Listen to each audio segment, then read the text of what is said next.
Yep. Check. Check. Hey, how long it's been? Man, it's been a minute.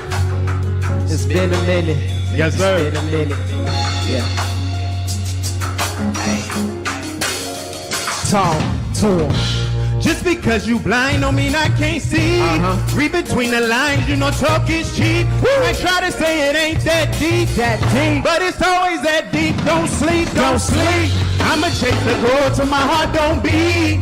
Eye on the prize till I'm in my seat. They might try to say it ain't that deep, but it's always that deep. Don't sleep. It's time to rise above all the notions of your defeat. Reaching for the top, but the mountain's more than its peak. There's always more than what's on the surface. Look underneath. I beseech, then you reach her. Ladies used to learn to love your features. Tell me how much you think it costs when to make your sneaks, bruh. Why you gotta take it there? You sounding like a preacher. Sounding like you looking but don't see. I just peeped and I speak. Oh no, can't you see the throne? They asked me, Sananda, yo, what you in the phone? You feel it in my tone, yeah, I've been getting bold. But I just can't help it, be real. You know that you felt to be still. Don't sleep. Let the time stand still. See the truth for what it is. Don't be lying past here. Be authentic. And if you just trying ideas, don't pretend it. Just know you a witness. And now I'm finished. Just because you blind don't mean I can't see.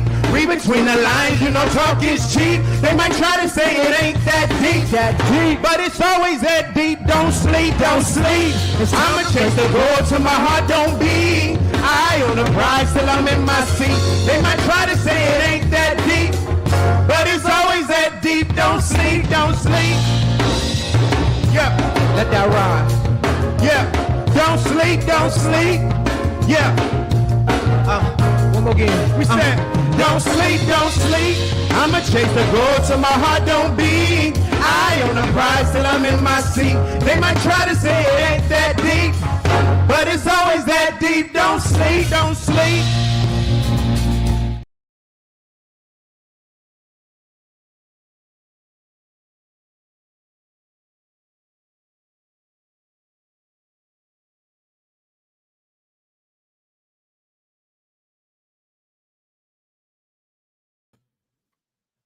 Let me do a audio check real quick. Audio check 1 2 1 2. Are we good? In the place to be. If you want to do some, I'm okay. Boom. All right. So Instagram can also hear. Feel me? It's got the mic going through the thing, the jing. All right. So in this live stream, I'm going to be responding to, reacting to, reflecting on the orthodoxy teachings of Wesley Huff. I don't know if it's Huff or Hoof, but it's spelled he goes by Wes Huff or Hoof, but it's WES and then last name HUFF, right? He did a couple of, over the past day or two, I've been looking at some of his videos. He became very popular and prominent after he completely washed Billy Graham. What's his name? Billy Carson, something like that. In a debate online. And since that, it's been like a week or two, whatever. I'm not sure how long, but since then, it's been blowing up. I've been in the sphere of live streaming and, online apologetics and in-person apologetics, street apologetics too, for the past 3 years now. So I just thought I'd get on here as the ultimate heretic as I am.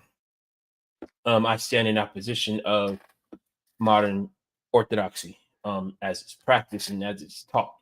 I kind of don't really have a disagreement or anything with not seeing creeds per se as they're written, not as they're explained or taught. And there's a difference.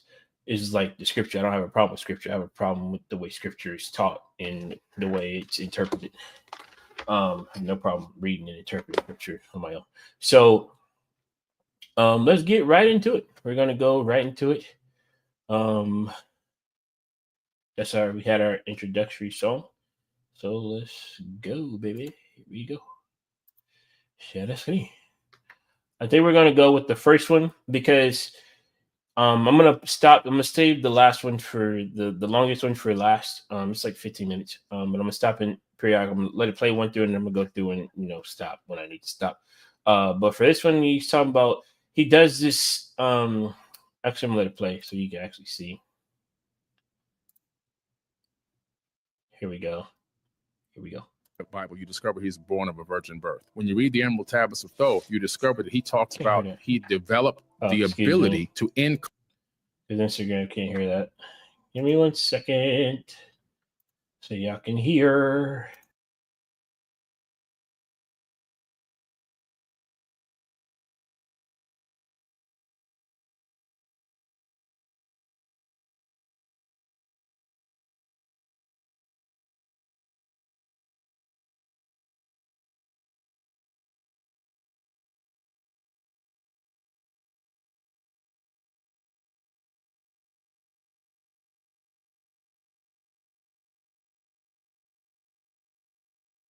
The Bible, you discover he's born of a virgin birth. When you read the Emerald Tablets of Thoth, you discover that he talks about he developed the ability to incarnate at will on and in any plane that he desires. I've just done the work. I've read so much information and I've been able to put together so many dots. You didn't come up with this. You read this from somewhere. What did you read that told you this? The Gospel of the Holy 12. The Emerald Tablets of Thoth don't exist. In 1925, a man named Maurice Doreal claimed to have gone to the Great Pyramids in Giza and discovered an artifact that he called the Emerald Tablets of Thoth. And then he produced a translation of the said document. But Doreal never actually produced any evidence of any tablets, merely told people he did. Sure, you can go on Amazon and buy a supposed translation of the Emerald Tablets of Thoth. But you're just reading what Doreal made up. No archaeologist or Egyptologist today thinks there is any artifact called the Emerald Tablets of Thoth. The Gospel of the Holy 12 is also a forged document. The Bible, you discover he's born of a virgin birth. When you read the Emerald Tablets,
The categorical term within early Christianity to describe anything outside. Haven't seen yet that's like popping off where they went into all this, so I got to check that out. Everyone check out Camp Gagnon, great show.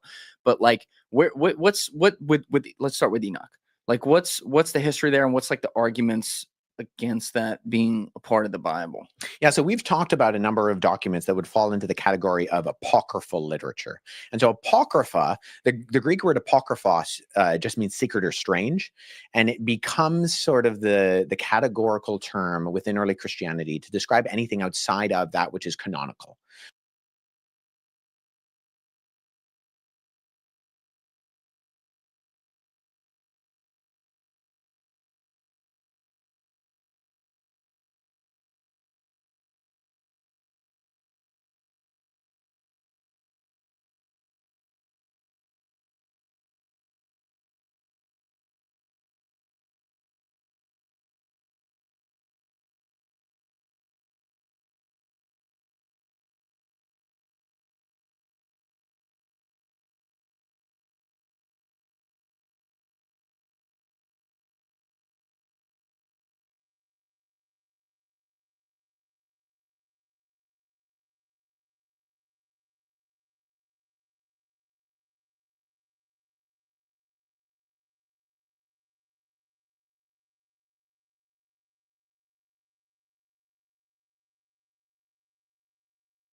So the canon is what's considered scripture. Everything else is apocryphal. That doesn't necessarily mean it's heretical, but it just means it's in a separate category.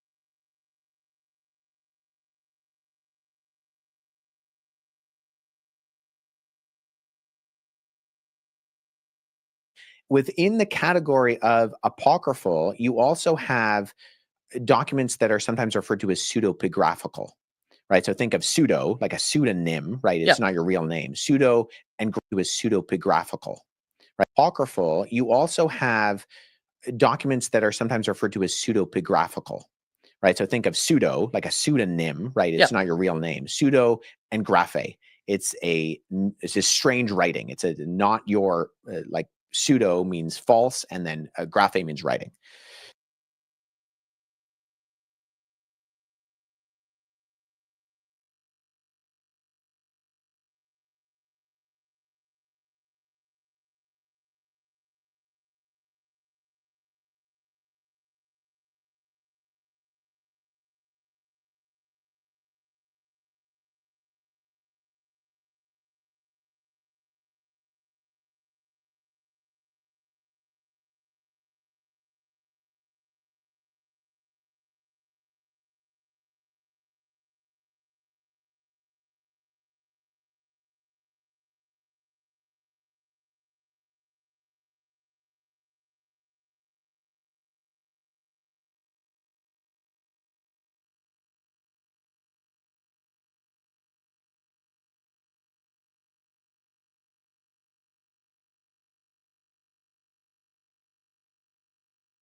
So pseudepigraphical documents are documents like the Book of Enoch, which have a label of being written by a particular individual who it's largely agreed upon is not the individual.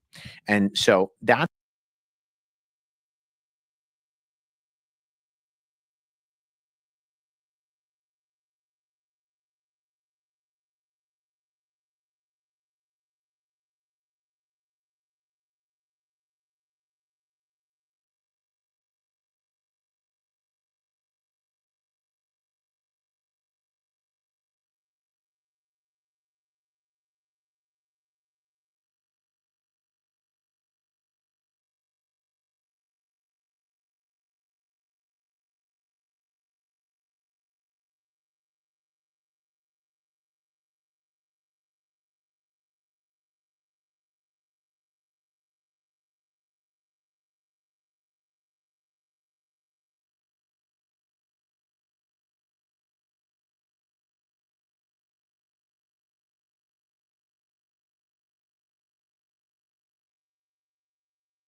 in a category of its own. The thing with Enoch is that it was never considered banned. It was always part of a group of Jewish literature, which was very important within sort of the Jewish understanding. So we've largely been talking almost exclusively, I think, about documents that post date the New Testament documents. Yeah. Right. So the Gospels that were written by the various Gnostic groups, those are after Jesus. Enoch comes before Jesus, and it's in a category of literature that was written between the last book of the Old Testament and the first book of the New Testament. So there's about 400 years there between, I mentioned in the Protestant Old Testament, you have the last book is Malachi. Between Malachi and Matthew, there's a 400-year gap, which is sometimes referred to as the 400 years of silence, which is a bit of a misnomer because it wasn't silent. There was a whole bunch of Jewish literature being written, but there was this cultural understanding within ancient Judaism that the voice of God was not being communicated through prophets in the same way.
So that's why it's sometimes referred to as that. However, the Jews are writing all sorts of things.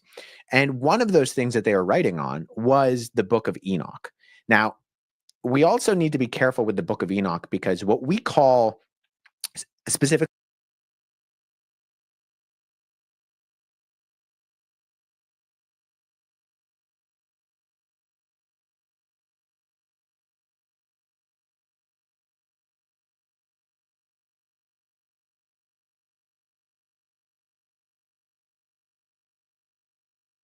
Written, but there was a whole bunch of Jewish literature being written, but there was this cultural understanding within ancient Judaism that the voice of God was not being communicated through prophets in the same way.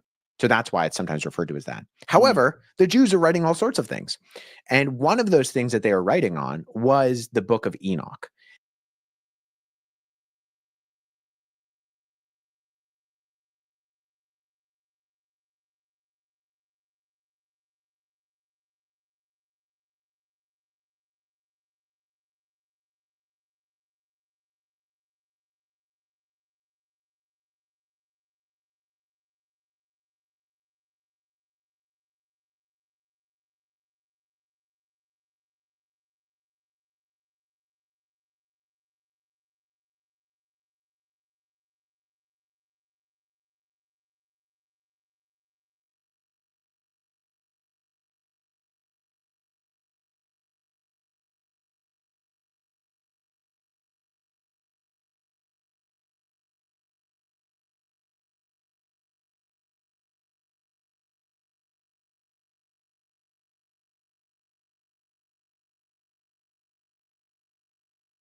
Now, we also need to be careful with the book of Enoch because what we call specifically first Enoch, there's a first and second Enoch.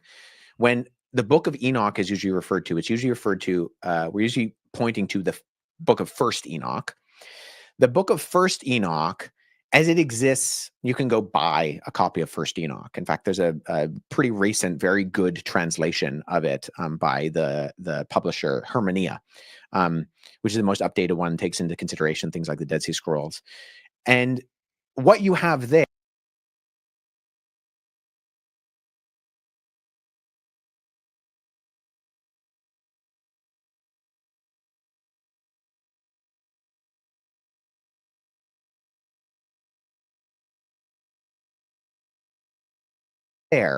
is a collection of various Jewish texts that span about a period of 200 years before Jesus and about 50 to 100 years after Jesus in multiple languages. So you have sections of the book of Enoch in Aramaic, you have sections in Coptic, and you have sections in Greek. And those are 200 years before Jesus. And what you have there, translation of it by the publisher Hermania, which is the most updated one, takes into consideration things like the Dead Sea Scrolls.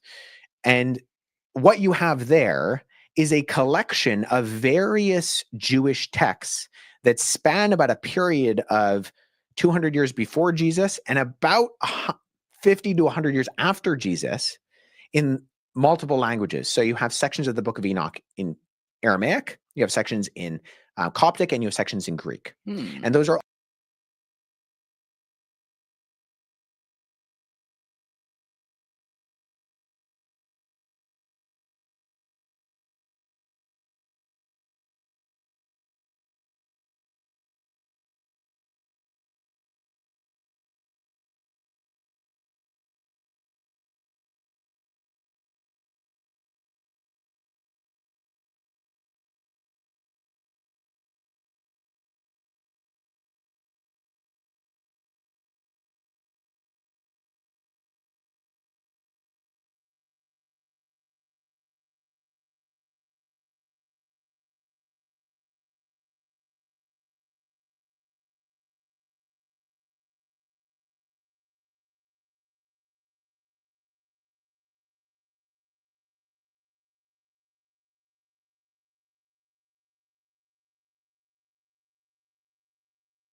all brought together in what we call First Enoch. Now, the old sections are really, really old. The old sections are about 200 BC. They're in the 3rd century BC, and they're largely written in Aramaic and Greek. And those predate Jesus by a ways, and actually the New Testament shows recognition of it. In the book of Jude, it refers to a section of the book of Enoch. So it's present in the Bible. Now, that doesn't mean they thought it was scripture, because we know unanimously they did not think it was scripture. Jude is simply referring to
a piece of literature that they would have been familiar with to make a particular argument. Paul also quotes, he quotes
Menander.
The Greek philosopher. He didn't think Menander was divinely inspired. He's just using the literature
literature of the day to make particular arguments. But when we're talking about the book of Enoch, Jewish scripture occasionally refers to supernatural beings, like angels, like seraphim, like cherubim, like demons. But it doesn't really, or the Watchers is Is that another the one. jinn? No, That's different. that's Islam? Yeah, Yeah, that comes okay, along. yeah. That's about 600 years after. Beck Lover somewhere Jesus. is like, God damn it, Julian. Yeah, no, the jinn are a separate thing. That they're Got it. entirely. They're good and bad jinn. They're not even in this sort of category. But so you have these things mentioned in the Old Testament, but they're never really explained. And so within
in this 400-year period between the Old and the New Testament, the Jews are like, okay, what do we think of this? How are we to understand these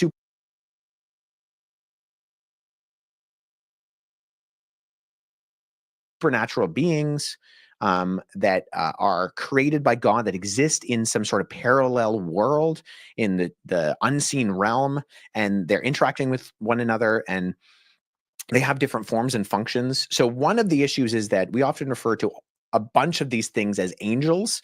Angel is not what the thing is, it's what the thing does. So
Malach in the Hebrew or angelos in the Greek means messenger.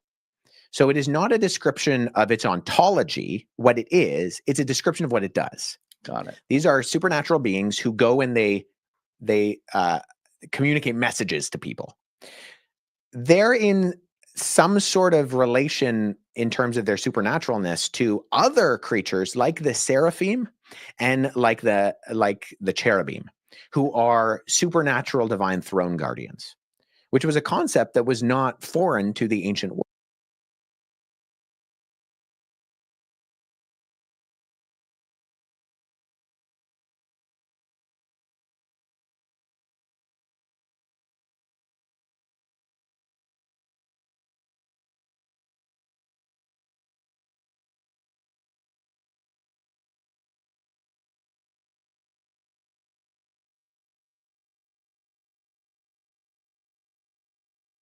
World. You have Lamassu, which are the winged bulls with the human heads in Babylon, and you have sphinxes in Egyptian and Hellenistic culture. These were just concepts that existed within the ancient world. The gods have throne guardians, and within biblical Judaism, these are the seraphim and they are the cherubim. So sometimes you'll see those memes, the biblically accurate angels. Yeah. Those are cherubim. That's what they are. Okay. It's not actually an angel. It's kind of a misnomer in terms, but I get it because we kind of broad brush with all these categories. The book of Enoch is part of the literature that's trying to explain that. What on earth is this? Actually, if you go back to my wesleyhuff.com, I do, so every Monday I do these posts that I call Manuscript Monday. So if you go back to the homepage, click that, scroll down, and you'll see the blog post. Keep going. Right there. So biblically accurate angels. So I actually explain some of these. If you go down, go up, right there. So like angels, seraphim, cherubim, and then how these are portrayed. And I particularly go through the manuscripts and how both Christian and Jewish interpretation of them reflects them differently. But these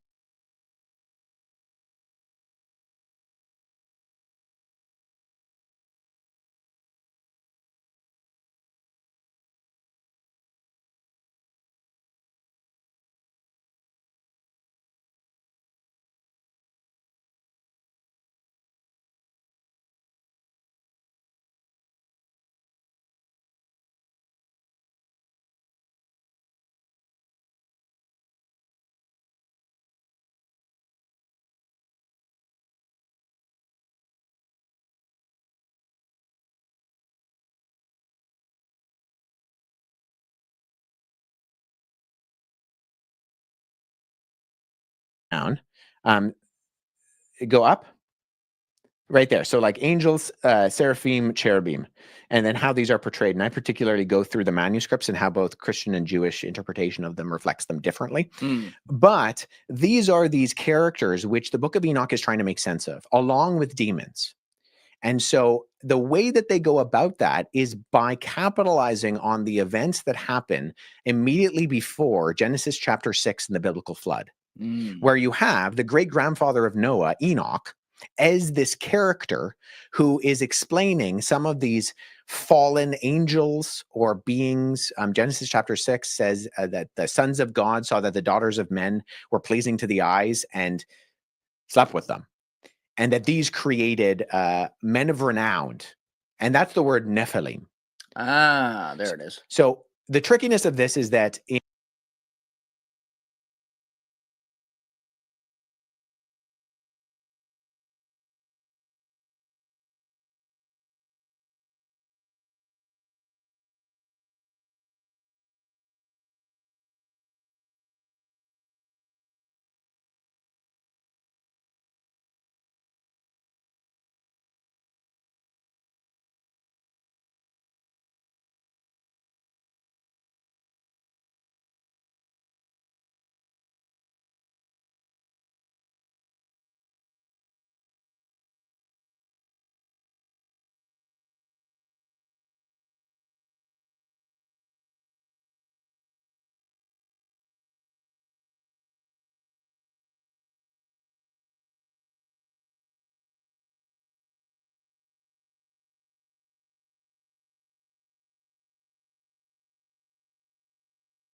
in ancient Judaism, when it's translated into other languages, Nephilim is almost exclusively translated as giants. But the word etymologically in Hebrew, Nephal, literally means to fall. So there's this whole narrative within ancient Judaism of these things are fallen angels. And so, but that's not the same thing necessarily in ancient Judaism as demons, and that's where it gets complicated. Okay, so I'm just reading the back.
Background here so people have it.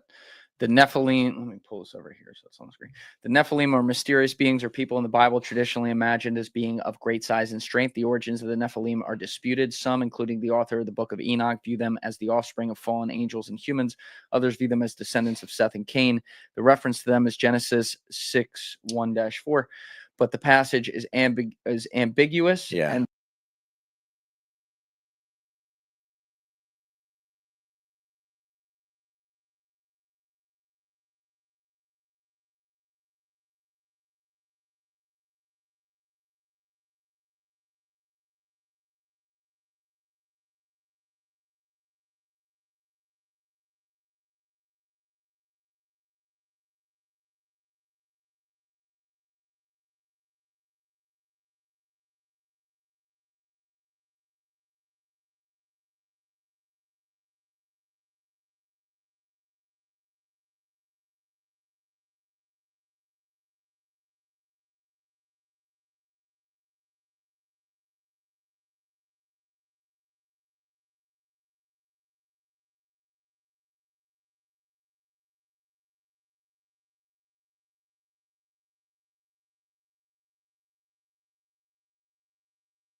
The identity of the Nephilim is disputed according to the Numbers 13:33.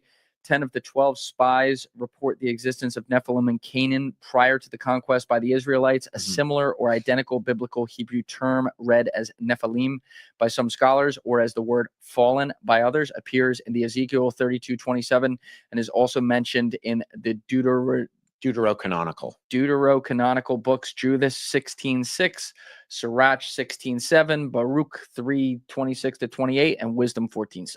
Yeah, so let me read that for us. When men began to multiply on the face of the land, the daughters of them were born. The sons of God saw that the daughters of men were attractive, and they took as their wives any they chose. Then Yahweh said, my spirit shall not abide in man forever, for he is flesh. His days shall be 120 years. The Nephilim were on the earth in those days, and also afterward, when the sons of God came into the daughters of men, and they bore children to them. These were mighty men who were of old, men of renown. So that's literally what the Hebrew says. And so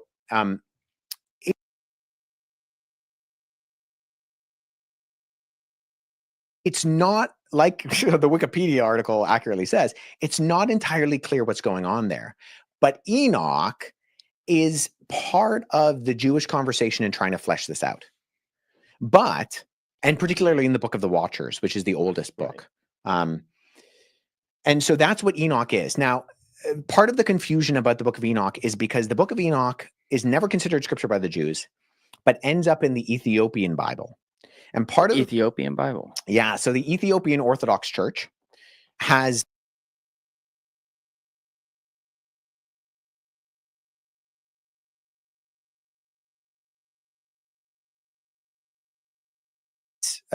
is like a wing of, you have these different sort of overarching denominations of Christendom. You have today Protestants, Eastern Orthodox, Coptic, Roman Catholic, and then the Ethiopian Church. And the Ethiopian Church, we know that around the 4th century, missionaries from Syria went down to what then was referred to as the Kingdom of Aksum, which is in modern-day Ethiopia, and they brought with them a whole host of literature. And part of this literature was New Testament books in Greek and the Septuagint, the Greek translation of the Old Testament, which at that point was finalized.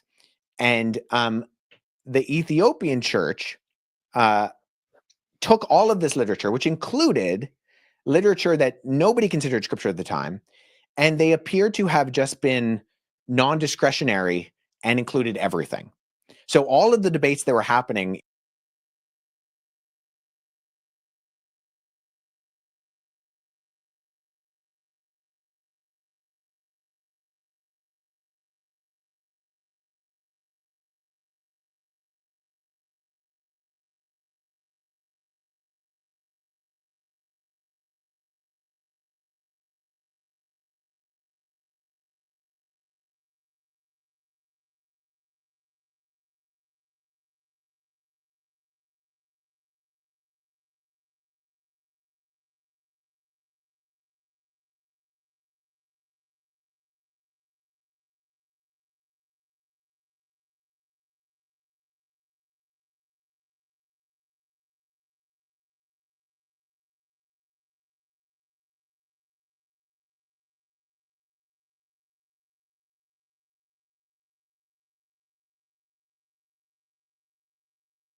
in the Latin West and the Greek East about what was and wasn't scripture, they looked at that and they said, we're not really interested in that. We'll just take everything. So in being non-discretionary, they end up just canonizing everything, which leaves them with a canon of scripture that is completely unique and includes books like Enoch, which the ancient Jews and every ancient Christian didn't. Well, actually, I should preface that. There were a couple of early Christians who said, we think this could be scripture, but then they accept when, all the debates happen that, okay, those are pretty good reasons we're not going to accept it in the end. And so I don't know where the idea came from, but there is definitely a prevailing myth on the internet that the Ethiopian Bible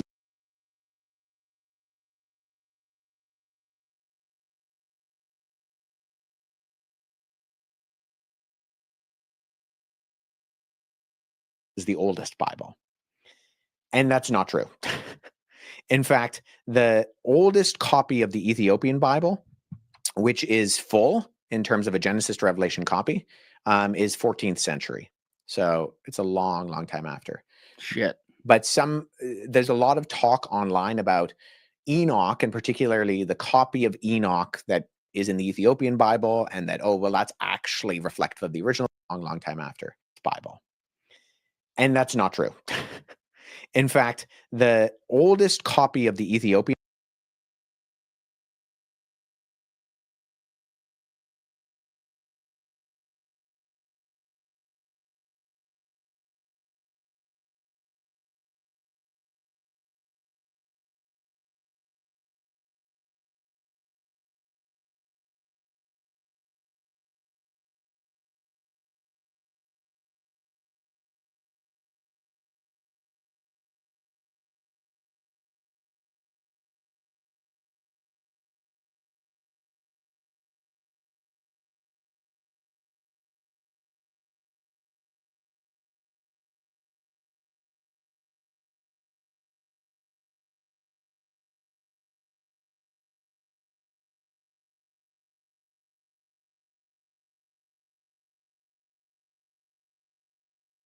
Bible, which is full in terms of a Genesis to Revelation copy, is 14th century. So it's a long, long time after.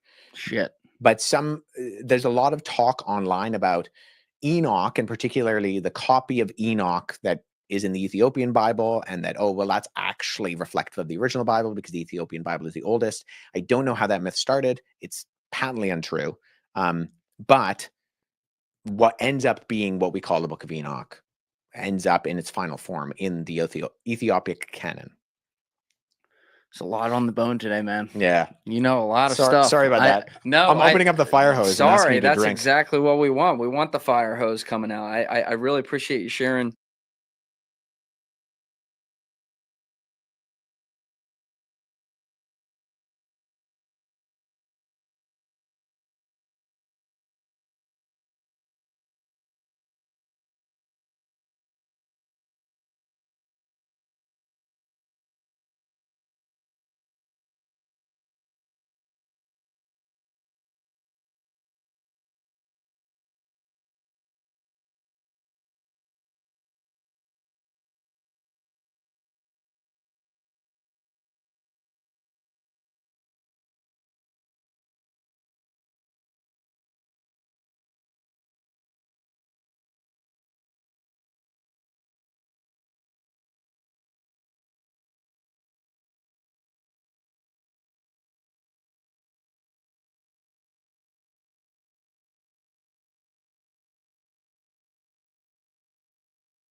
If you hear this, then I know you speak to God. Giving praise to the Father and the Son.